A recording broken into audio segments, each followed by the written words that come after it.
Welcome to Over 40, Write Your Story. I am your hostess with the mostest, Lisa Santiago, and I am hoping to encourage, nurture, empower, nudge, frustrate your story the heck out of you, because it is time for the world to learn what you know.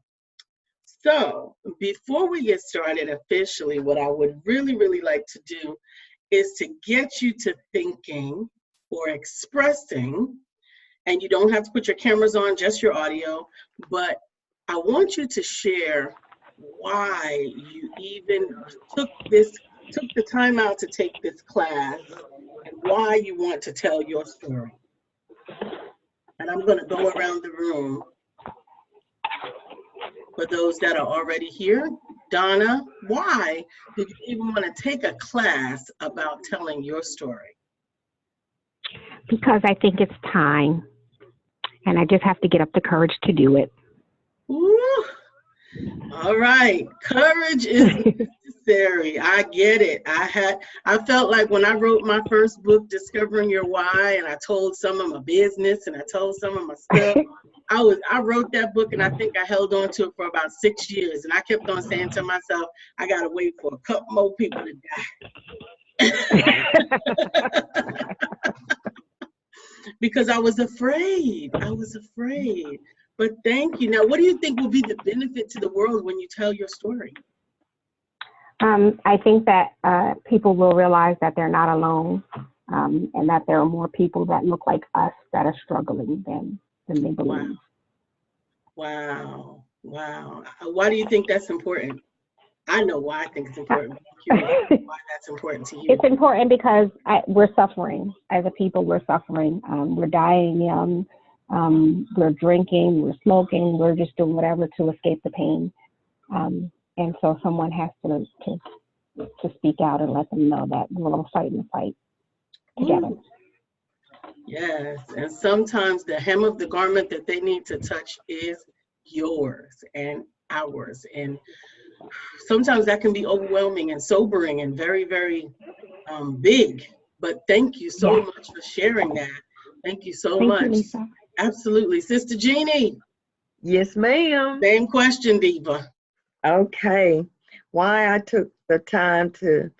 taking this time? Mm-hmm. Because I have known for a long time that it's a story that I should tell, because I know that there are a lot of people that are living similar, stories, not exactly the same, but feel as though, life is over.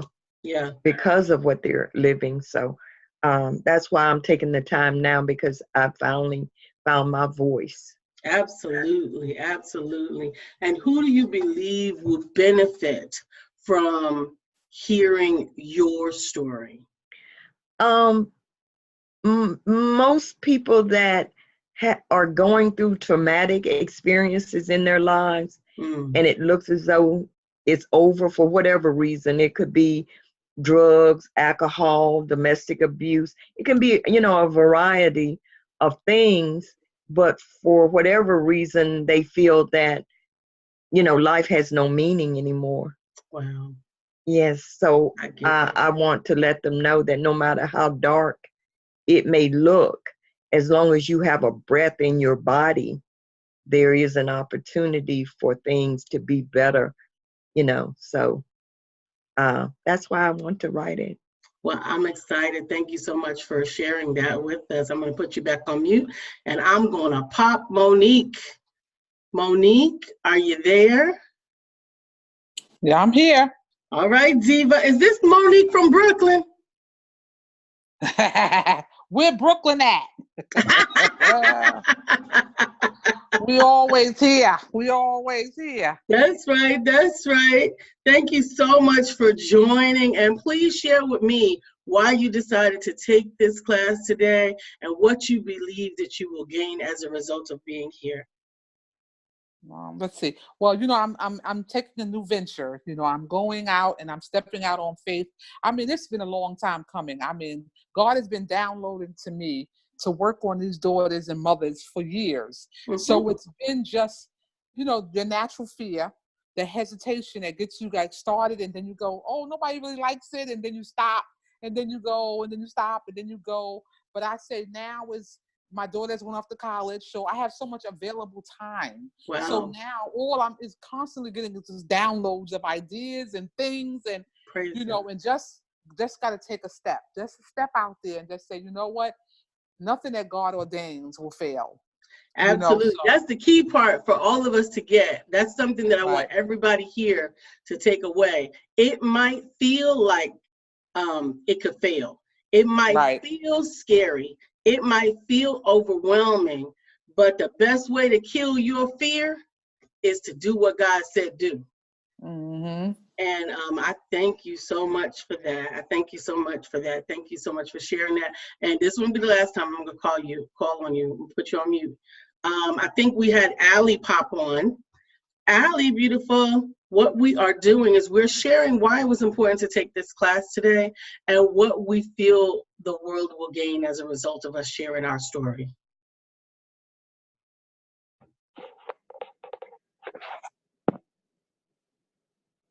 Are you there?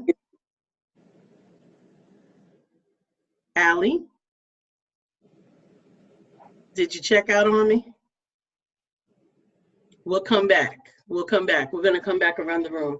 Now, what I am, as people come on, is something that I'll probably interject over and over again, but it's really, really important to me. And I'm going to tell you why these stories are important.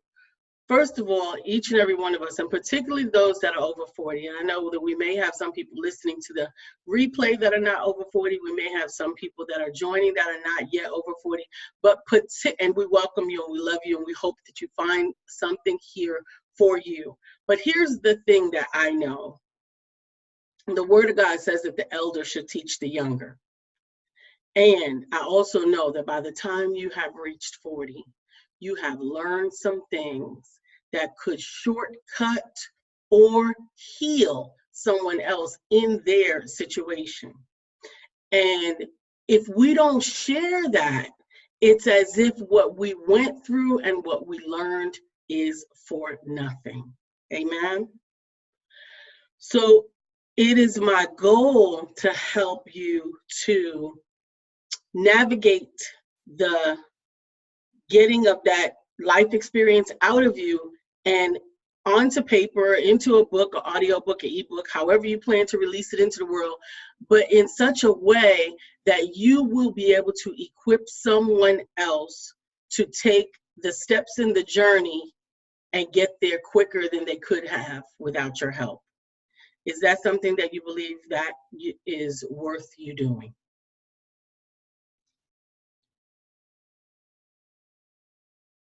And I've already written my story. I guess I got a little. I believe there's other stories in me. Mm-hmm. So, I agree. Absolutely. Yeah. Thank you. Thank you for that. Well, I want you to do a couple of things. As we get ready for this journey, first thing we're going to do is we're going to realize that nobody sees any of this until we decide.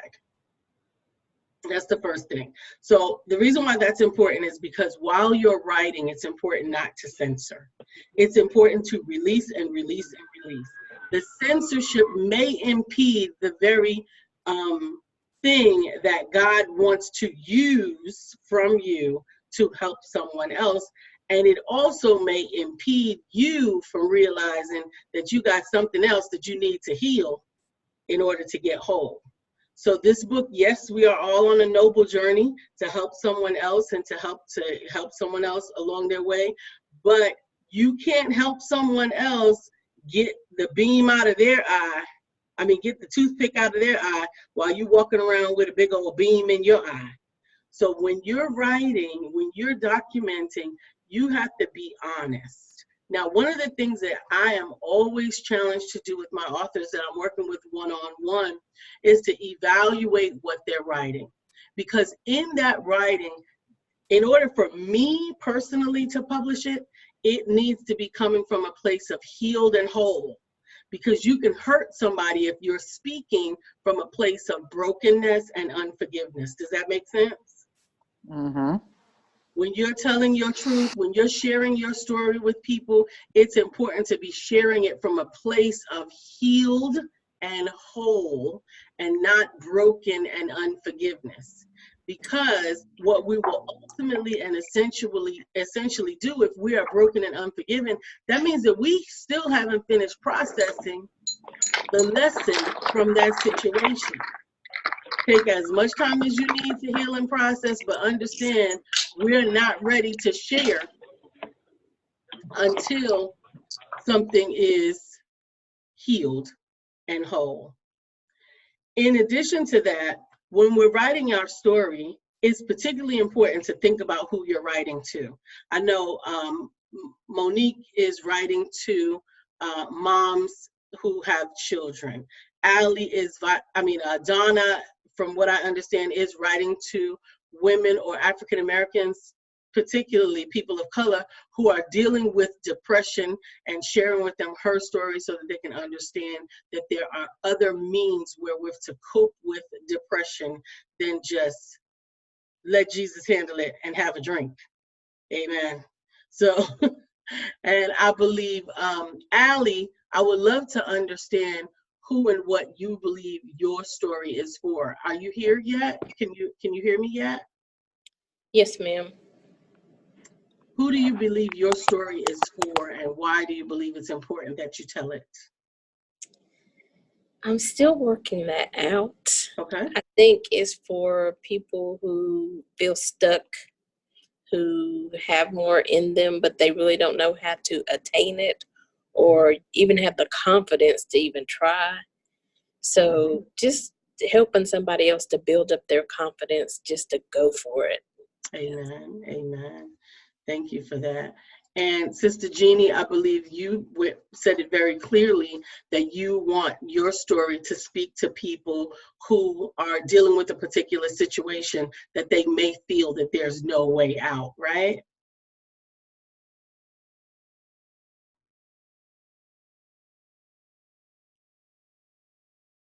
Got it locked here. Excuse me.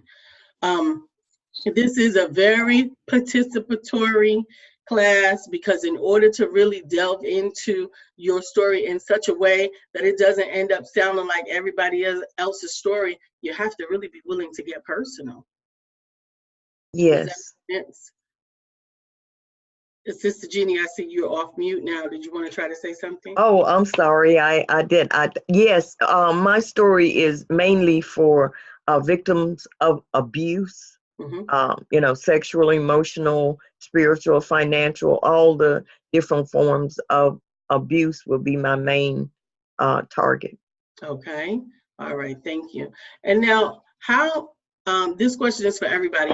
How have you been stuck in your writing? Did you just not know where to start? Did you not know what to pull from? What was the biggest challenge? My biggest challenge is caring what people think, or hurting people that may be included in my book. Yeah. We'll deal with that. We will definitely deal with that as well. Anybody else want to share what their biggest challenge has been with even starting this project or starting to write their story? My biggest problem is just knowing where to start. Mm-hmm. So that's so that's been my biggest problem. Mm-hmm. Amen. I'm taking notes so that I can make sure that I answer these questions. And two, like for me, it's been, I haven't really shared my story with even like my mom. So just getting it out there, I'm just like, oh Lord. So again, that's kind of like what Donna said, caring about what people think. Yeah. Yeah. I think we're going to all help each other with that today. Monique. Oh, Monique dropped off. She'll be back. But the biggest issue with writing the story, the biggest issues that I've had is I don't know where to start, I don't know what to put in there, and caring what people think. So like you guys hit the top 3 of the biggest issues that I get all the time. Monique is back on. Monique, do you want to share what your biggest issue has been with writing this type of book, because you've written a book before? Right. Really, it's like they said, sometimes your personal, the story that's in you is so strong that sometimes you don't really know how it's going to be received. Mm-hmm. So you get nervous because you don't know if your family, your friends, if they're really ready for your truth, So sometimes that becomes, a little bit of a challenge of how to finesse it, Mm-hmm. So. Mm-hmm. Absolutely. Thank you so much for that. And I think that is going back again to the same thing that both Donna and Allie said, is caring what others think. And when even if we say, like, I don't care who knows my truth or whatever, sometimes it's not our truth that we're concerned about putting there. It's about those that might be on the fringe of our truth. So I'm sharing a story that involves someone else. For example, when I wrote Discovering Your Why, I was telling my truth about my previous almost 25-year marriage. I was telling the truth about our relationship and the things that were not really good in it. And I had to be very, very conscientious as I'm writing that, because that means that everybody knows who I'm talking about. Because you only have one husband for 25 years. She must be talking about him. You know what I mean? Exactly. And so in that, this goes back to what I said initially about coming to it from a place of healed and whole. Healed and whole. First of all, let me just say this: you're not going to please everybody. That whole caring what other people think, I don't care about how delicately you put it. I don't care if you only say good things about them. I don't care whatever the case might be. Everybody is not going to like what you have to say. So the first thing that you have to do is get a thicker skin. Write that down. Because I can't fix that for you. I know y'all thought I had some magic.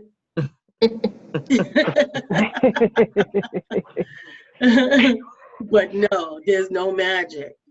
It is get a thicker skin. Determine, if anything, that the reason why you're writing this book is greater than any person's opinion about the book. So we're not just doing flagrant vanity publishing for the sake of whatever. We're writing books to help someone to deal with a situation that they could not deal with without your support, encouragement, or knowledge. Does that make sense? Yes. Yeah. Right? So we got to get that in our hearts first. I got to write this book. Even if you got to go to the people that you think may be affected by it and let them know ahead of time. Like, what was that movie, Brown Sugar? Like, don't wait until the book is already out there. And then they find out stuff that you put in the book about them. Don't do that. But going back to the first thing, make sure that it's your truth that you're telling. Understand, when I told my truth from the perspective of my husband, my previous marriage, I didn't call him by name, although it was obvious who he was. And I told the truth about the things that we went through, but I was very conscientious to say that was who he was then. Everybody has evolved in this world, somewhere or the other. And he has evolved just like I have evolved, and we have grown apart. And some of those times in our lives were not very pretty, but I still learned from them. And I hope that somebody else will learn from them as well. So respect is very, very important. Now, one might say, well, if I'm telling my truth about my abuser, if I'm telling my truth about my abuse, if I'm telling my truth about being molested, being in a domestic violence situation, and so on and so forth, how do I tell that truth with respect? You tell it from your perspective. That's all you can tell, because that's all you really know. You only know your truth. Does that make sense? That's, yes. Yep. So here's another area, and this is me being very, very transparent. And this is going to Allie's point about having not shared your story with even family and friends and so on and so forth, right? So my story, my personal testimony, if you will, includes some very unflattering seasons in my life that my mother doesn't come off looking very good. Okay, I don't know how else to put that for you. It looks as if she was neglecting me or abusing me or whatever the case was. She was not abusing me.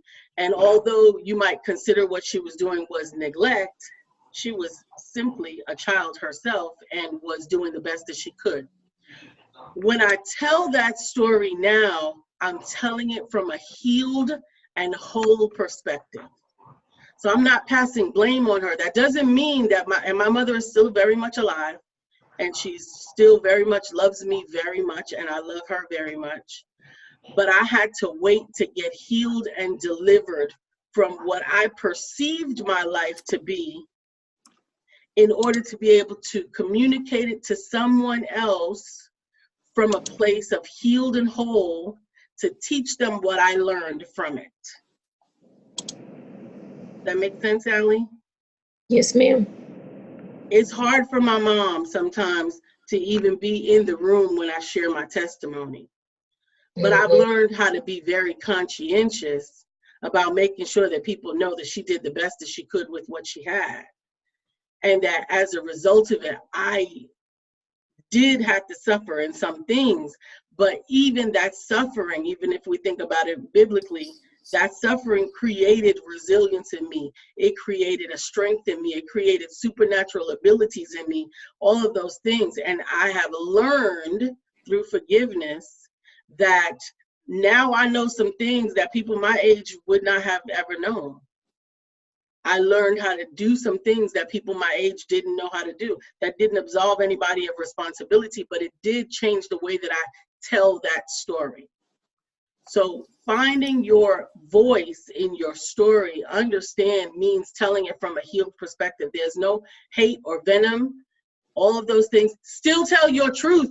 Abuse is abuse. What it did, what it hurt, how it affected you. And then most of all, how you overcame it, how you got delivered from it, how you were able to rise above it, because it is that the person who is in the midst of it needs from you. We don't only need to commiserate, although that's important. And I'm going to go to, I think it was Donna, and she might have left. Is that Dorothea? Hey, Dorothea, thank you for joining us.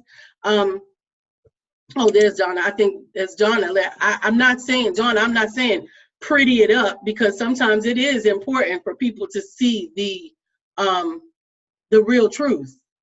You know, not the flowers and the you know, all of the rose petals and the flowers, but also sharing it from the perspective of healed and whole. Yes. When you're writing your story, you also want to include a range of emotions. So often when we're telling an autobiographical, particularly autobiographical story, we are speaking to it from where we are now. And we're on the other side of through, and we've overcome this and we've done that. But as difficult as it may be, you also have to go back into the place where we learned how to overcome, and share that pain, and share that discomfort, and share that I'm trying to mute. Oh, I'm sorry.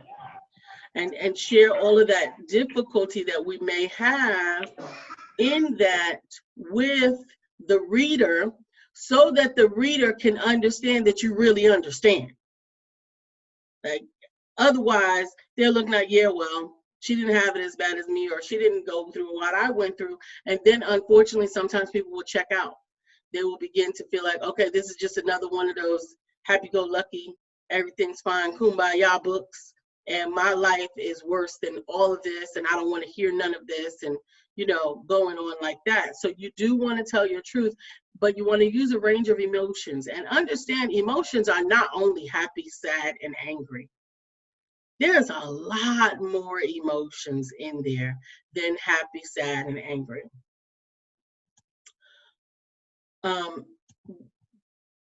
When you are telling your story, or when you're beginning to write your story, it's important to identify the lesson that you learned so that you can write to that lesson. Every single thing that happened to you in your life does not need to go in your book.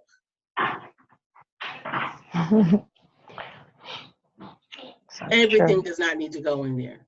So if you were to, the way that I make my outline, if I'm doing a book that I want to help a particular group of people, like, for example, like Ali is saying, people that just need to believe in themselves and believe that they can, then I'm going to think of the instances that I learned how to do that, and I'm going to write them down. So for example, Ali, what was the first time you learned how to believe in yourself even when you really didn't think you could?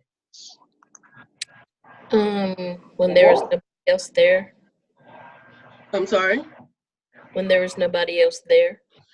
Absolutely, but I don't want an abstract answer. I want a specific answer. I want you to think about a specific time in your life where that happened for you. When did you learn how to believe in yourself? Like, what, this day happened, you woke up and you had to do A, B, and C, and nobody was there to believe in you, but you still had to do it, and you had to muster up the courage to do that. When was that? I would say the most recent thing for me is with my church. Like, I may not have a lot of support, but I still knew that the word needed to go forth. And so I was just convicted to stick to the course and do what God had called me to do, regardless of whether anybody was there to see it at that moment, but to put it in the atmosphere. Is that kind of what you mean? Yep, that's exactly what I mean. So I want you to write that down on your paper. I want you to write church. And I don't know if you're talking about starting the church. I don't know if you're talking about continuing, whatever that is. Just put those 2 or 3 words down that just jog that truth for you, because those are things that will make up the chapters in your book.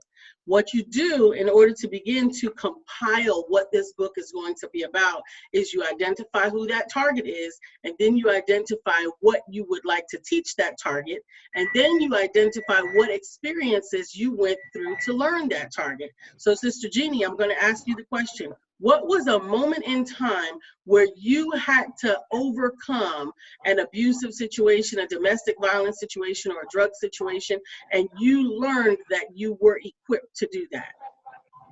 I was in the last relationship that I was in, and I was put out, of the house, and I had nowhere to go. Okay. I was homeless, but I knew that I had faith, and I knew I was doing the right thing, and I knew that I would be able to call on my faith. And so I started just looking in the paper for a place to go. Hold on, I'm going to stop you. I'm going to stop you because I don't want you to write the book right now. I want you to understand. Yeah, you have to stop me, Lisa.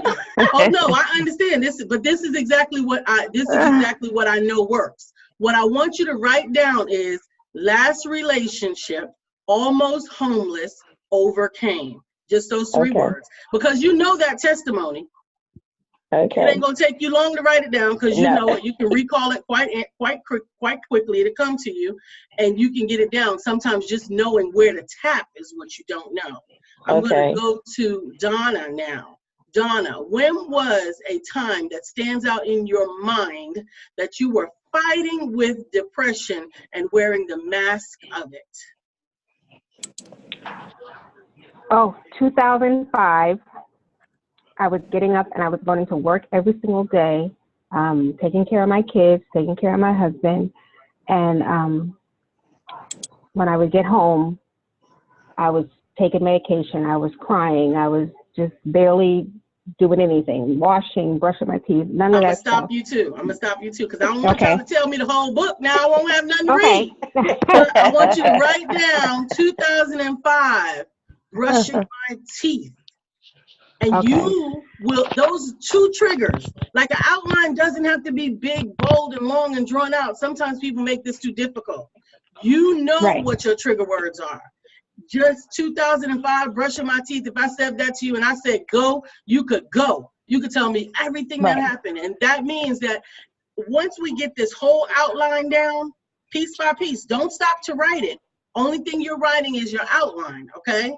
Then you know that anytime you have 10, 15, 30 extra minutes, you can sit down and look at your paper and say 2005, brushing my teeth, boom. Here's what happened, here's what happened, here's what happened, here's what I went through, here's what I learned, here's what I can teach, show, and share with somebody else. End of chapter, boom, next. And you can go back to cooking your dinner, playing with your kids, doing whatever. This doesn't have to be a cumbersome thing. Does that make sense?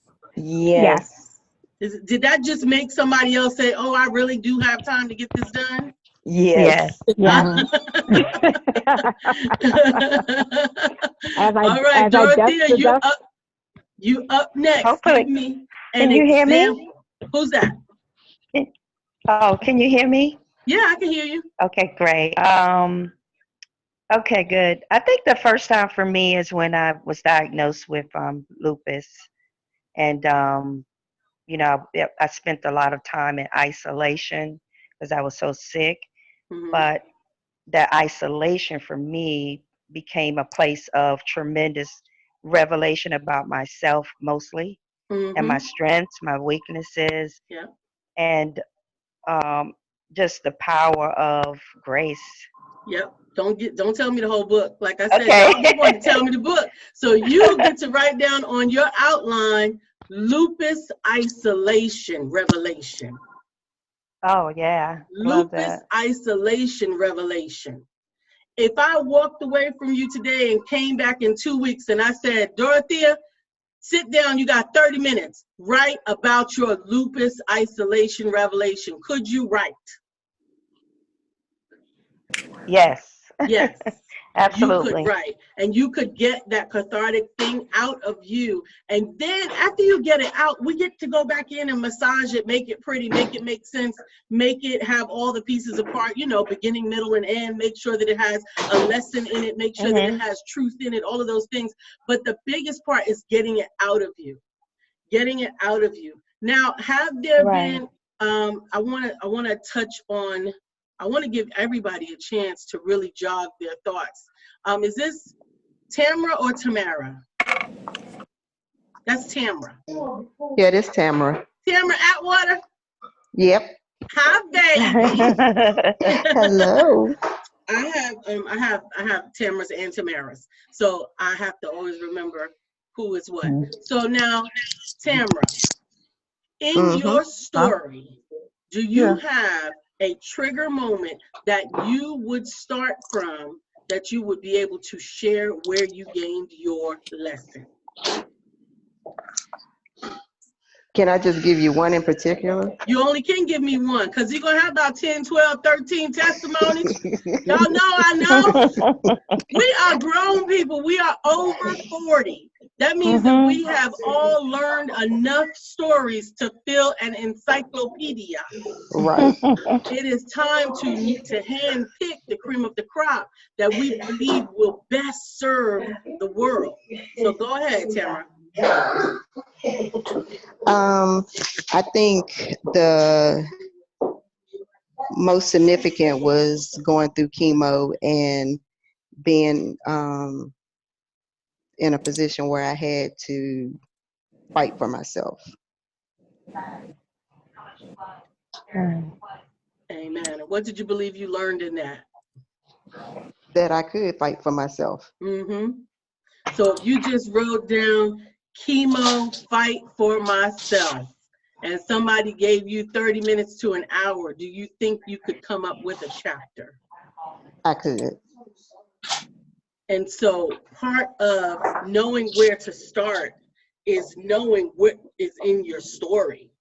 That's what I want you guys to get, is that when we do this outlining exercise, and Monique, I want to grab you as well, because I do want to hear where this book is coming from. Well, you know what? I'm not even sure yet, because I've already written it. So I've already written my own book, written a book. So I'm not even sure if there is another story in me. But I do know there are more stories to tell. Yes. So well, I would think for me, go ahead. When I think about your new movement and the new wave that you're going on, I know that your last book was about raising millennials, right?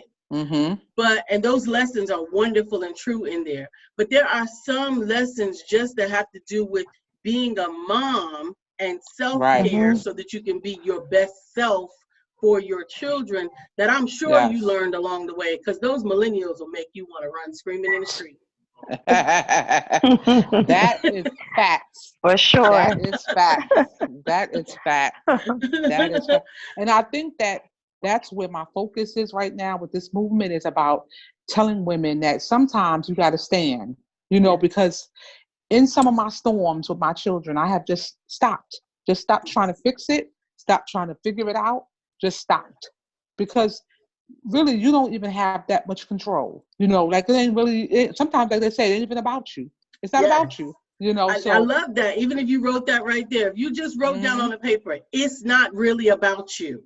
Could you think of 2 or 3 moments in your historic past that taught you that was the truth?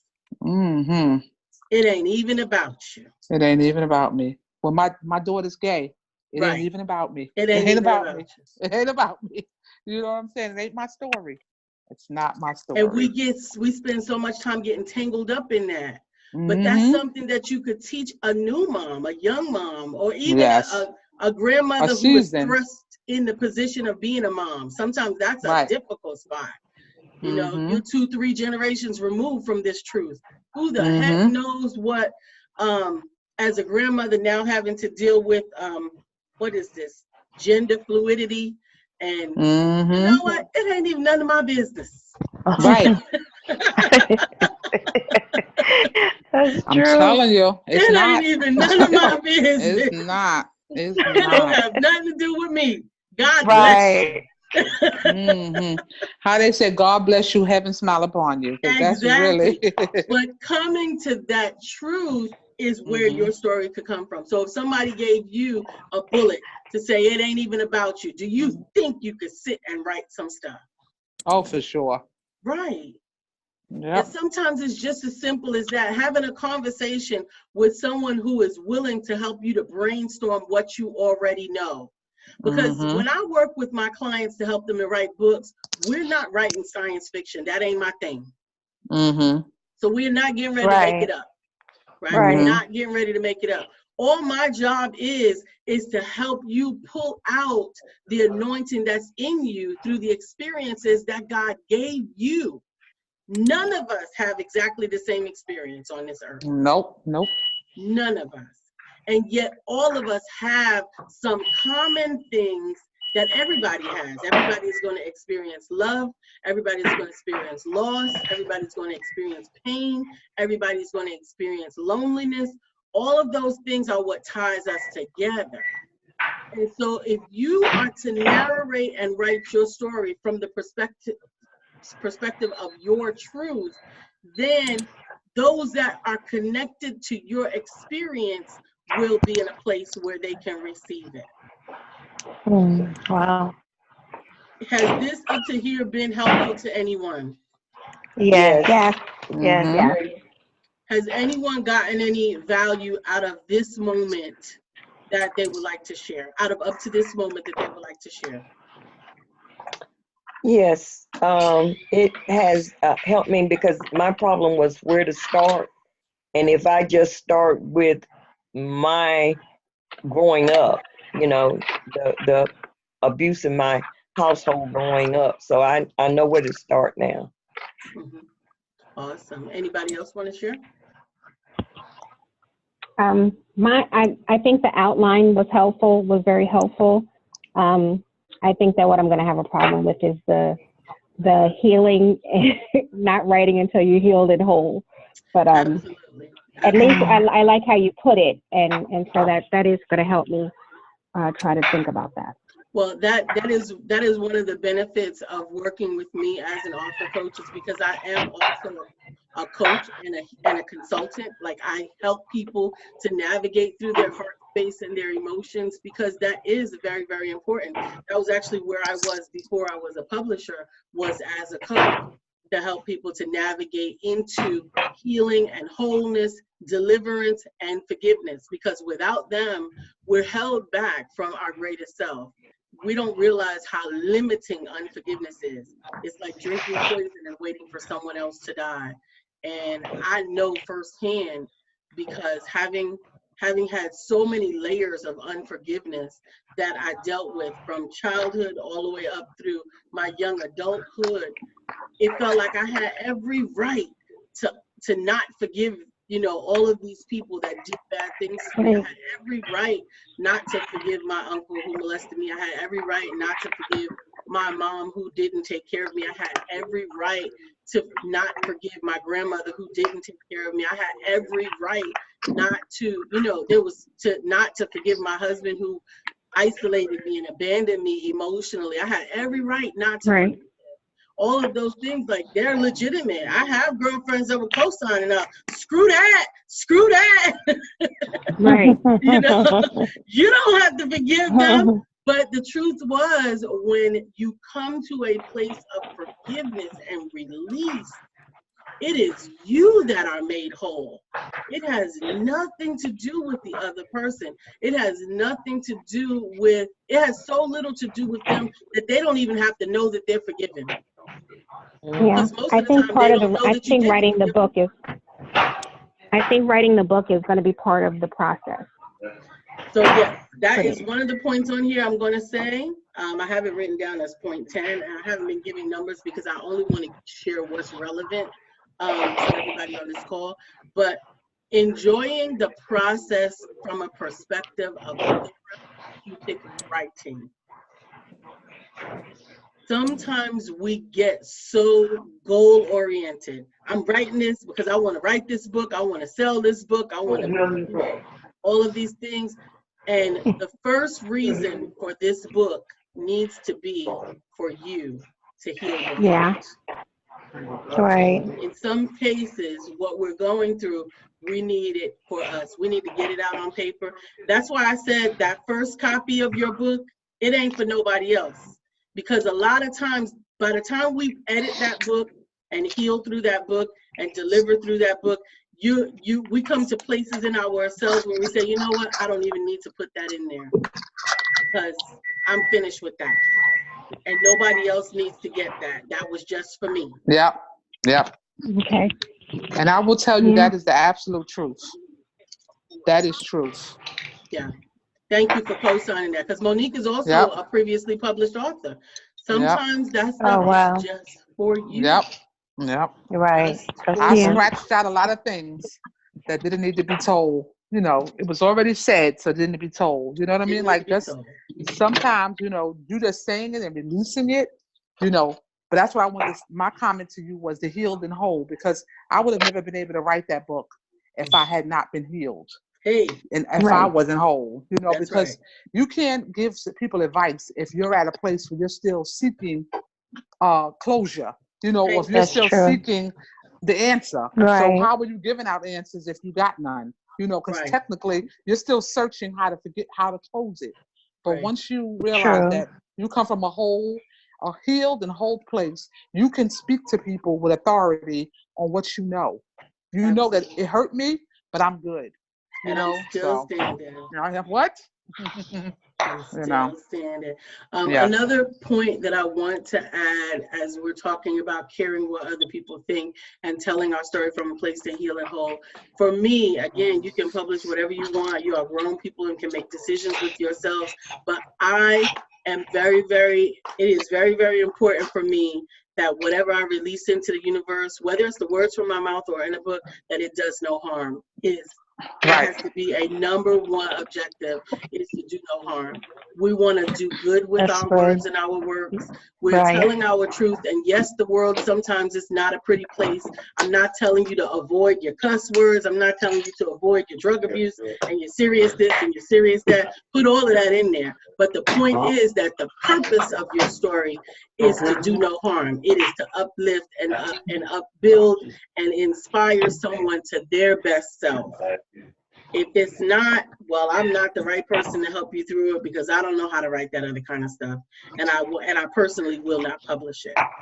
I had a client that hired me to help her to write and publish her book that had to do with real estate scams. And I thought that she was trying to help people to avoid real estate scams through her books and through her stories. And I was very, very pleased with someone who was as intelligent as she was to put together something like that, because people do get scammed through real estate, and they can lose a lot of money. But there was so much venom, slander, and anger in her book. Venom, anger, and slander. She called out people by name. She talked about their children, their families. She was very, very, it was destructive. And I had to say, this ain't done and you ain't finished. You haven't healed from this, so I don't even know that you've learned from it. It almost sounds to me like you're going to find yourself in this situation again, because if you don't understand what you've learned, then you will repeat it. And so it's important to tell no testimony. This is from the old school church. Don't tell your testimony before you have actually had a testimony. Okay. We can thank God in advance and we can praise God in advance, but we cannot help heal somebody from a place that we're still struggling with. That's true. Now, that being said, I'm going to put a caveat in there. And I need you to listen clearly. The caveat is that you can help somebody right up to the place that you are. And when you are honest with the people that you are desiring to help, and say to them, look, I can only get you this far because I'm still working on this and I'm still dealing with this and I'm still managing to get my way to this, that, and the third, they will respect that and they will be able to go with you, because that's a truthful thing. Like I said, I'm the coach's coach and I can tell people how to get from A to B to C. I have been able to show my coaches how to create cash systems that help them to get from $0 to $5,000 months. I am not the $1 million coach, and I can't profess to be, because I have not acquired $1 million of income yet. So I'm never going to say to somebody, if you do what I say, you can make $1 million, because I don't know if that's true yet. I can teach you how to make 5,000, and I can teach you how to do it all day long. Now, you can duplicate those efforts if you want to, but what I'm saying is always teach and speak from your truth. Does that make sense? Yes. And that's important to me. When I'm telling my story and when I'm helping people to tell their story, I think it's very, very important that we share transparently and that we share honestly with where we're going. Here's the other point. When you're writing your story, choose a theme. Once again, going back to the fact that we are good and grown, we have had a lot of life experiences. You do not have to include everything in one book. There's plenty of opportunities to write something else. There's plenty of opportunities to create volumes. There's plenty of opportunities to share a particular area. Because here's the thing, people want somebody to solve one problem for them, maybe two. But when people start coming at you like they have the answer to all of your problems, what's the first thing you think? Lies, lies, lies. They don't know nothing. Right. Right. Because whoever Like thinks Steve they Harvey. know everything knows nothing. So pick an area. And then once you choose that area, then you want to pick 4, 5, or 6 examples of how you learned the lessons that pertain to that area. The example that I'm going to use is Dr. Deborah's book, Getting Free and Staying Free from Toxic Anger, Fear, Grief, and Shame. When we worked on her book, we had to come up with a theme that focused on healing and deliverance because that's what she does. The theme was healing and deliverance, getting and staying free. And then all of those subcomponents, guilt, shame, fear, and unforgiveness, are subcomponents of the same theme. Does that make sense? Mm-hmm. So that's how we came up with those chapters to tell her story. And in each one of them, she doesn't just give an example of where she went through it. She also gives an example of how she overcame it. And then she gives an example of how someone else might also overcome it. That's where the book turns from simply being a story of overcoming to being a personal development book, okay? Personal development books can have the opportunity to lead to more income than simply stories of overcoming. So it depends on what you want. Does anybody want me to go into the difference between the two further? Yes. So the stories of overcoming would be more like autobiographical. I'm telling you everything about me just because I want to get it out of me. And I think that other people might identify from it. They may glean something from it. If they do, God bless them. If they don't, that's okay too. They still know that they're not alone, right? That's a story of overcoming. Personal development and self-help has those same components, but in addition to those components, it also has a very clearly defined lessons learned. Here's what I went through, here's what happened to me, here's what I did to come out of it, and here's how you could do A, B, and C to get out of yours. That helps you to create a book that has more substance to it than just, here's my story. Now, based on those definitions, where do you guys see yourselves in that? In the middle. Anyone? Who said in the middle? Donna. Donna? Okay, help me to see in the middle. Help me to see where that is. So you're sharing your story. In some things you have solutions, is what you're saying? Yeah. Yeah. And I would encourage you, I think that actually carries a lot of weight when you say, here's what happened, here's what went on, here's something that worked, here's what happened, here's what it went on. I'm still trying to figure this part out. As a matter of fact, there's a whole chapter in my book, Discovering Your Why, where I am completely, blatantly honest that I am clueless as to what God wanted me to learn from this particular lesson in my life, but that I am still seeking the answer, right? So that's me saying, I don't know what I'm supposed to do with this. I don't even know what you're supposed to do with this, but I thought that it was something that was worth sharing, because maybe if I share it, the universe will send that answer through.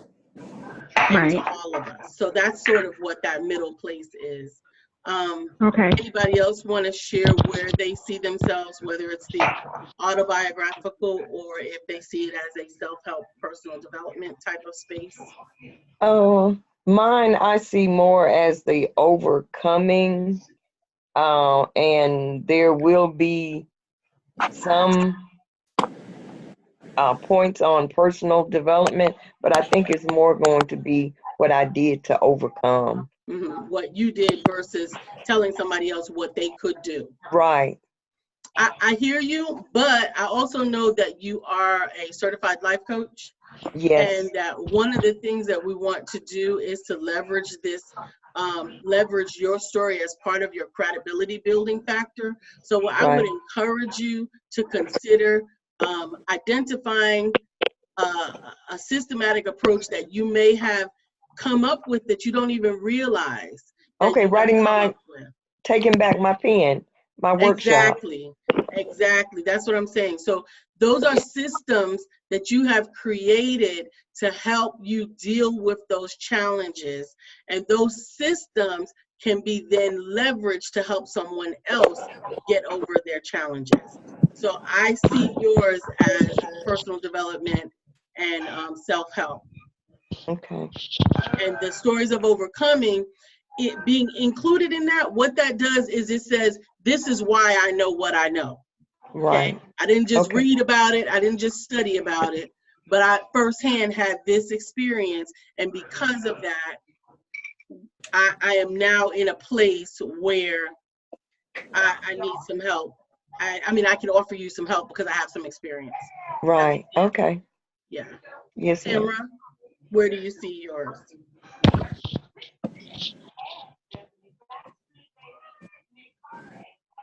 You're on mute.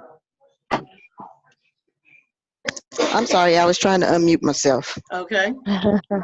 I think that's kind of one of my issues is I don't really know whether it's a book of overcoming or if it's a personal development, because I think it can kind of go either way. But when I do my writing, it's more of just writing the experience. Right. Okay. So that I'm going to say to you the same thing that I said to Jeannie, because you're also a coach, you're a transformation coach. And so by using your life experience, the first part is going to be you getting that story out, the story of overcoming. And then it may actually be a whole secondary pass at coming back at that book and now taking those chapters apart piece by piece and saying, in this particular story, here's what I learned. Here's how I learned it. And then the pattern will emerge where you'll see for yourself, oh, I see what I did. I got away from people. I started focusing on my word. I started studying to show myself approved. I started praying. I changed my diet, A, B, and C, whatever it is. That lesson will emerge, and that lesson can be a subcomponent of that chapter. Does that make sense? It does. So when you say that, are you saying that as to it would eventually be two separate projects, or it's the same project but it just evolves after you get the stories out? Yes. This is the second part. It's the same project, but you allow yourself to first go through what we said was the cathartic experience, the therapeutic writing just for Tamara. Right? I just got to get this chapter out. I got to get this chapter out. I got to get this chapter out. And then I go back and I read it and I say, it wasn't no secret as to why I made it out of that. Because at the end of this situation right here, I decided I wasn't messing with them people no more. I wasn't taking no more of them doctors' medicines. I was going to do this, this, and this, or whatever. And you start to see for yourself what you actually did to survive it. Sometimes the first time you tell the story, it's just you're experiencing it again, and you're getting to have an out-of-body experience. Think about what an out-of-body experience really is. Think about when you tell a story from the perspective of really wanting to get it right, and you close your eyes and you're telling that story. You're going back into time and you're going back into space, and you can see things that you missed the first time that you were around, because the first time that you went through that situation, you were in it. Now that you're looking at that situation, you're looking at it. Looking at it is a different perspective than being in it and looking out. Does that make sense? Perfect. So now looking at it, you can see all that wisdom. You can see every reason that the pieces and parts went together. You can understand why you deciding to stop doing this or to double up on that or whatever, the things that you just did organically sometimes, that we just have this intrinsic thing in us that helps us to know what our bodies need, what our minds need, or whatever. And sometimes we don't even realize that we're being amazing. When you take the moment to go back and look at that scene again objectively, meaning you're not in it anymore, you're looking at it, you get to see how awesome you really are. And it's that awesome that you're going to take out now, extract into going back and reworking, massaging your book until it's right. That makes so much sense, because I think I keep looking at my story. When I'm writing my stories, I'm writing it like it's really not a whole lot. Like it's not a whole lot. But to hear you say that when I go back and look at it again, I'm looking at it from a different perspective. That makes sense, because I'm only looking at it from my experience and not from somebody else looking in, kind of, if that makes sense. It does. It makes perfect sense, because I've seen it happen. I've seen people say, I didn't have nothing. I didn't do nothing. You did. You were so busy battling for your life that you didn't even realize you were doing something. Yeah. So that's why that's often the hardest part for me, is telling people, this is good. Now go back and do it again. They're like, but you said it was good. Yeah, it's good, but it ain't done. It's the difference between cooking dinner and making something to eat. Yeah. You want all of that seasoning and everything else to get in there. Sometimes you got to put it in the crock pot. You got to let it burl over. You want to make it right. Yeah. All right. We have been here for an hour. Time flies when you are having fun. Has anybody on here, does everybody on here believe that they got some good value for their time? Yes. Yes, ma'am. Yes. I am glad. And I am happy to work with each and every one of you, because I personally believe that so many answers of the world are trapped into the mothers, the women. I really believe that because of the anointing that God has put on women, that if we just had the opportunity to share more of what makes us amazing, that the world would literally be a better place. I wanted us to check in for this hour, and I have been going back and forth and trying to figure out what would be the best way to support women over 40 on their journey of writing their books. And I have a few options, but before I really release them, I would love the opportunity to meet with those of you who are really, really interested in moving forward with their book projects and feel like they could use a little bit of help. I'm interested in meeting one-on-one, and I would love to have those sessions with each of you so that we can discuss what's limiting you, what's holding you back, and what kind of help you might need. Because going forward, I would like to create a few options. The first being, of course, one-on-one coaching, which is what I do more often than not, but sometimes it's a little bit intimidating or expensive for people to deal with. The other is assisted self-publishing, meaning that you will have a coach along the way, but we will be working together in a group such as this. You would have independent time where you're working on your projects, and then we will come together and share and help and encourage and enhance what we are all doing. What do you believe would be most effective for you?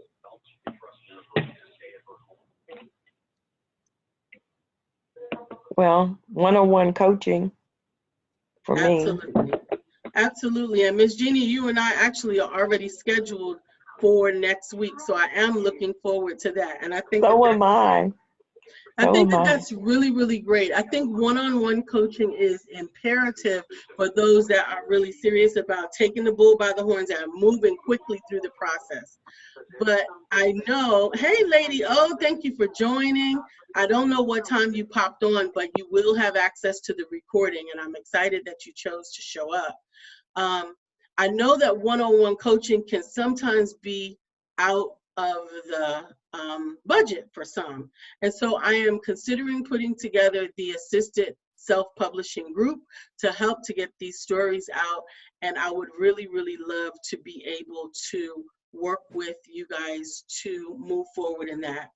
That being said, everyone on here will receive the recording for today, and you'll also receive the invitation to any of the group sessions that I do to determine whether or not there's an interest. However, if someone would like to meet with me one-on-one to just set the intention, get a blueprint, and figure out how to really outline their entire project, to really have a discovery session, to dig in and to figure it out, I am willing to do that. And I'm willing to offer my discovery session, which is normally $297 for this group, for only $197. In that session, we'll spend an hour and a half together, one-on-one, outlining your particular project so that you can do what we did at the beginning, and that's pick it up and say, oh, I got 30 minutes, I'm getting ready to write this thing out and get it done. We will also identify what you need to really build and manifest a book that sells.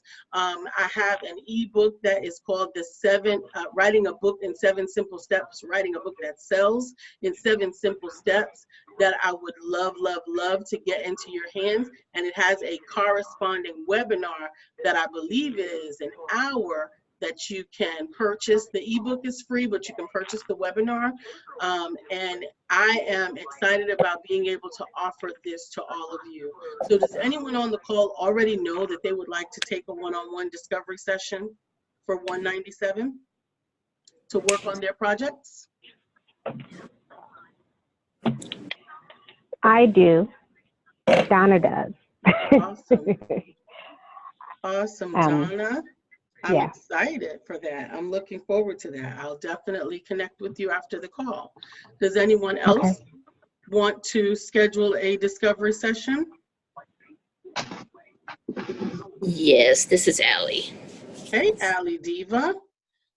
Absolutely. I will connect with you after the call. Who is it? Uh-oh. Well, why you ain't come in? I don't know why they ain't come in. Oh, Step on mute, whoever that is. Oh, am I recording? I'm sorry. That's okay. Does anyone else know now that they would like to take advantage of the discounted discovery session with me, the coach's coach, to begin to outline and uncover the things that are keeping them from bringing their projects to fruition so that we can help you to move forward? Well, I have Jeannie, I have Donna, and I have Allie, and I am looking forward to working with the three of you.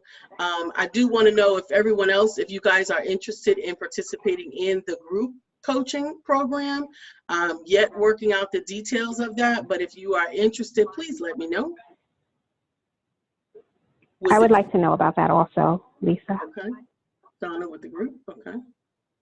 I'm still working out the details because the thing is, I did this before. I did it in 2017, and I ended up with 15 people that started and 5 people that finished. And of the 5 people that finished, because I'm so passionate about what I do, I ended up giving them so much more energy and effort than they paid for, that I have to really make sure that I balance my time, effort, and energy with what is being made available, because I want you to succeed. I want these stories out and I want them out, but I have to be mindful that I can't want it more than you do.